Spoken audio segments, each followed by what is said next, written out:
నేను అంబానీ అంతలోనే కావాలి. యాంటిలా లాంటి బిల్డింగ్ కట్టుకోవాలి. మంచి ఫెరారీలు, ఇట్లా పెద్ద పెద్ద కార్లలో తిరగాలి. సరే నేను విజువలైజేషన్ స్టార్ట్ చేశా. అయిపోతానా? అవరు. హ్మ్. మీకు ఈ స్టేట్మెంట్ ఆశ్చర్యంగా వచ్చుదు. చాలా మంది ఎక్స్పెక్ట్ ఏం చేస్తున్నారంటే ఎస్ యెస్ అవ్వచ్చు. అయిపోతారని చెప్తారని అనుకున్నాను నేను గూడా. లేదు అవరు. ఆ! ఎందుకంటే మీరు ఎప్పుడైతే అంబానీ అన్నారో అప్పుడే ఇంక అవరు అనిపించింది నాకు. ఓహ్! ఎందుకంటే మీ విజువలైజేషన్‌లో ఉండాల్సింది మీ మనస్ఫూర్తిగా మీరు నమ్మి మీరేం కావాలని అనుకున్నారో ఆ కోరిక. ఓకే. అంటే crystal clear goal in the mind. మీ గోలు పోలిక తప్ప మీరు కాదు. Oh my God! ఆ! మీరెప్పుడైతే పోల్చుకున్నారో ఇట్స్ అ నెగెటివ్ ఎమోషన్. పోల్చుకోవద్దు. క్వెషనే లేదు. ఓకే. అంటే అప్పుడేంటి ప్యూర్‌గా మీరేంటో మీకేం కావాలో మీ కోరికలో ఉండాలి తప్ప వాడికుంది చూడండి అది నాకు కావాలి. వాడికంటే ఎక్కువ కావాలి అన్న కోరికలో ఇప్పుడు చిరంజీవిలాగా అవ్వాలని రావడమే గదా! కాదండి. ఆల్రెడీ చిరంజీవి గారు ఉన్నారు. మీరేంటి మళ్ళీ చిరంజీవి గారు ఇంకొక చిరంజీవి కావాలా మాకు? ఓకే. ఓకే. అక్కర్లేదు కదా! అవును. చిరంజీవి గారిలాగా అంటే మీరు చిరంజీవి గారి లాంటి సక్సెస్ అని మీరు అంతే. ఉద్దేశం అయి ఉంటే హీరోలాగా ఇంకొక హీరో గావాలని. కాబట్టి మిమ్మల్ని మీరు డిఫైన్ చేయండి. నేనెలా అవ్వాలని. ఓకే. మీరు అందుకే నేననింది మీరు అంబానీలాగా అంటే అంబానీలాగా అవ్వరు. ఎందుకంటే మీరు ఎంతసేపు మీ కోరికలో అంబానీ కనిపిస్తాడు గానీ మీరు కనిపించరు. ఆ! కానీ మీకు మీరు కనిపించాలి. ఓకే. కనిపించినప్పుడు ఇది నేను నా ప్రత్యేకత ఇది. నా టాలెంట్ ఇది. For okay. ఎగ్జాంపుల్ అంబానీకి ఉన్న టాలెంట్ మనకు ఉండాలని లేదు. లేదు. అంబానీ గారి బ్యాక్‌గ్రౌండ్ మనకు లేదుగా. అంబానీ గారి బిలీఫ్ సిస్టమ్ లేదు కదా. ఆయన చిన్నప్పుడు వాళ్ళ ఫాదర్‌తో చిన్న కష్టాలు పడి వాళ్ళ ఫాదర్ చాలా నార్మల్ చాలా ఎంప్లాయ్. అయ్యో! అట్నుంచి ఆ జర్నీ ఎట్లా జరిగిందో మీకు లేదు కదా. మరి అట్లయినప్పుడు అంబానీ ఎలా అవుతారు మీరు? అంటే అంత రిచ్ కావాలని. ఆ! రిచ్ కావాలని అనడానికి అంబానీ పేరు చెప్పక్కర్లేదు. మీకు ఏం కావాలో, ఎంత సంపాదించాలనుకుంటున్నారో, మీకు ఏం టాలెంట్ ఉందో మీ గురించి చెప్పండి. అంటే ఆయనను చూసే ఇట్లా అనుకున్నాను. ఈయనలా కావాలని. So inspire is different. Yes. కానీ ఇన్‌స్పైర్ మీరు అవ్వడం. అడిగినప్పుడు ఏంటంటే అంబానీ కంటే నేను అవును. మరి అన్నప్పుడు ఫైనల్‌గా అదే నాకు. అంబానీ కంటే రూ. 1 ఎక్కువ సంపాదించాలనే ఉంటది నాకు. ఇది మళ్ళీ చెప్తున్నా నేను. ఎప్పుడైతే మీ కోరికలో కంపారిజన్ ఉందో, మీ కోరికలో ఆశ ఉందో ఓకే. డెఫినిట్‌గా తీరదది.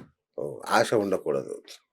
ఆశ అంటే మీ ఆశకు మీ మీ మీద ఉన్న నమ్మకంతో పుట్టిన ఆశ కాదు. ఎదుటివాడు సంపాదించిన దాని మీద పుట్టే కోరిక. అవును. ఆ కోరికకి బలహీనత ఉంటది తప్ప అలా బలం ఉండదు. కొంచెం ఏడుపు కూడా ఉండుండొచ్చు కదా! అంతేగా. వాడు దరిద్రుడు అంత సక్సెస్ అయ్యాడే. ఇప్పుడు అతని అవసరాలకి అతనికి ఎంతుందో అతనికి అంతుంది. అవును. నీకు నీకు నేను ఇస్తాను ఒక 500,00,00,000 ఎట్లా ఖర్చు పెట్టగలవో చెప్పు చూద్దాం. హ్మ్. ఎన్ని సున్నాలుంటాయో చెప్పు చూద్దాం. ఆ! అసలు ఆ లైఫ్ స్టైల్‌లో ఆయనతో పోల్చుకుంటే ఆయనకి ఎన్ని ఇండస్ట్రీస్ ఉన్నాయో ఆ ఇండస్ట్రీస్‌ని ఎట్లా మేనేజ్ చేస్తున్నాడో చెప్పు. ఈ టాలెంట్స్ అన్నీ మనం లేకుండా అది కావాలని కోరుకోవడం అత్యాశ కదా. అంతే ఈ అత్యాశలో మీకు ఆ! బలహీనంగా ఉంటదిగా. విజయం సాధించడం కష్టం. సూపర్. Right sir. మీరన్నారు విజువలైజేషన్ అనేది. కానీ నేను ఎంత ట్రై చేసినా నెగెటివ్ ఆలోచనలే ఎక్కువొస్తుంటాయి. పాజిటివ్ ఆలోచన అంటే భయపడతాం. ఇప్పుడు చూసారా? అంబానీలాగా కావాలని ఉందని నేను కొంచెం ఆశపడగానే మీరు తిట్టేశారు. చిప్ప నువ్వు ఎప్పటికి కావని.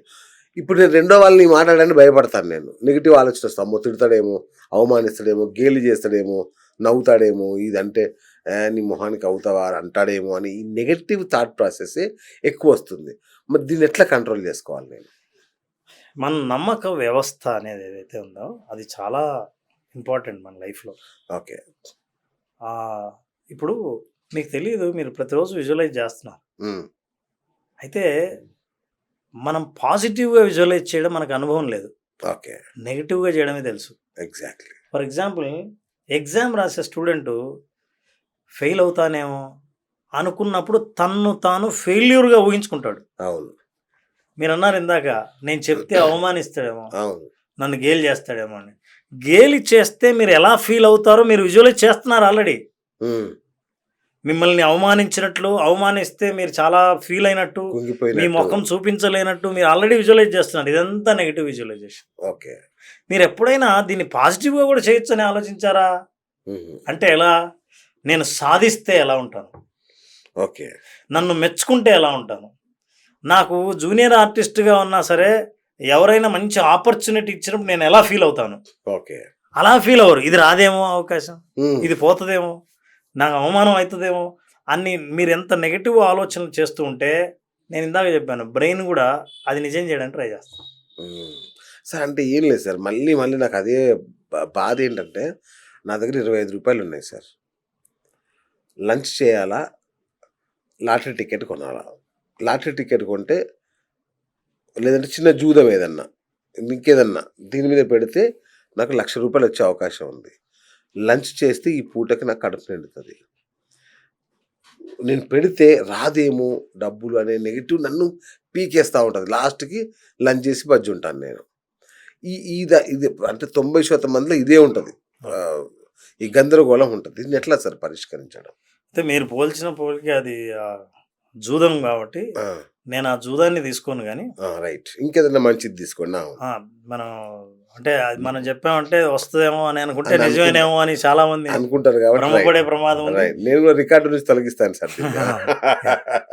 ఎందుకంటే ఈ మధ్య చాలా మంది ఆన్‌లైన్ బెట్టింగ్‌లలో ఆన్లైన్ బెట్టింగ్ చాలా డబ్బులు చాలా పోగొట్టుకొని ప్రమాదం. ఆత్మహత్యలు చేసుకుంటున్నారు సార్. నన్ను అడిగితే ఇది ఉంచడం కూడా మంచిదే. యెస్. చెప్పండి. అవును. అవును. ఎందుకంటే అలాంటి అది దానిలో ఇందాక మనం మాట్లాడినట్లు అత్యాశ ఉంది తప్ప ఓకే. నేను నా టాలెంట్ మీద కాకుండా అదృష్టం మీద ఆధారపడతానే, రైట్. అత్యాశ మీద ఆశ మీద ఆధారపడతానే, ప్రయత్నాలతో సంబంధం లేకుండా కోటీశ్వరులు అవ్వాలని అనుకుంటానే, అది జరగదండి. చాలామంది ఎవరైనా మిమ్మల్ని అట్రాక్ట్ చేయడానికి లా ఆఫ్ అట్రాక్షన్ పేరుతో మేనిఫెస్టేషన్ పేరుతో చెప్పొచ్చేమో కానీ అవును. నేను అనుకుంటే అవుతాననేది కాదు. 3 విషయాలు ఉన్నాయి. ఒకటి ఆలోచనలు, రెండోది బిలీఫ్ సిస్టమ్, మూడోది ప్రయత్నాలు. ఓకే. మీ బిలీఫ్ సిస్టమ్ ఎప్పుడు మారిందో మీకు అవకాశాలు పక్కన కనిపిస్తాయో ప్రయత్నాలు మీరు అనుకోకుండా చేయడం మొదలు పెడతారు. ఓకే. ఫర్ ఎగ్జాంపుల్ మీరు పొద్దున్నే లేచి వాకింగ్ చేశారు. ఆ రోజు మీకు బాగా తేలిగ్గా ఉంది, తొందరగా నిద్ర పుట్టింది. మళ్ళీ నిద్ర లేవాలనిపిస్తుంది. నిద్ర లేవడం చేయటం రోజు ప్రయత్నాలు. ఈ ప్రయత్నాల వల్లే ఫలితాలు మారుతాయి. ఫలితాల వల్ల బిలీఫ్ సిస్టమ్ మారుతుంది. ఓకే. సో ఈ మూడింటిని కాపాడుకుంటూ రావడం చాలా అవసరం. ఓకే. మీరు అన్నారు ఇప్పుడు తినడమా, తిని బజ్జుంటా అని. ఇప్పుడు నాకేం కావాలో తెలియకపోతే స్పష్టంగా నేను కోటీశ్వరుని అవ్వాలన్నా నేను అనుకుని ఏం పర్లేదు, మీరు భోంచేసి ఉన్న ₹25తో పోయి నిద్రపోయినా సరే మీ నేను లక్షాధికారో కోటీశ్వరుడో అవ్వాలని అనుకున్న కోరిక ఖచ్చితంగా తీరుతుంది. ఓకే. మీరు ఇది చేయకపోతే తీరుతుందని నేను అనను. మీరు ఆ రోజు ఏ నిర్ణయం తీసుకున్నారో ఏం పర్లేదు ఎట్లయినా వస్తుందనే నమ్మకం ఇంకా బలంగా ఉన్నట్టు మీకు. ఓకే. ఓకే. ఓకే. అమ్మో ఇది అవకాశం పోతుందేమో అని మీరు భయపడ్డారంటే దాని అర్థం అందులో భయం, అనుమానం ఉన్నాయని అర్థం. ఇవి రెండు నెగటివ్ ఎమోషన్స్. నెగటివ్ ఎమోషన్స్తో పాజిటివ్ ఫలితాలు రావు. ఓకే. 90% మందికి అలాగే ఉంటుంది సార్. బట్ దాన్ని చేసుకోవాలి. 90% మందికి అలాగే ఉంటుంది కాబట్టి మీరు ఫస్ట్ అడిగిన ఎగ్జాంపుల్ 90% మంది ఎగ్జాంపులే. అవును. అవును. కొంతమంది సాధించలేరు, అక్కడ ఆగిపోతారు. అవును. అవును సార్.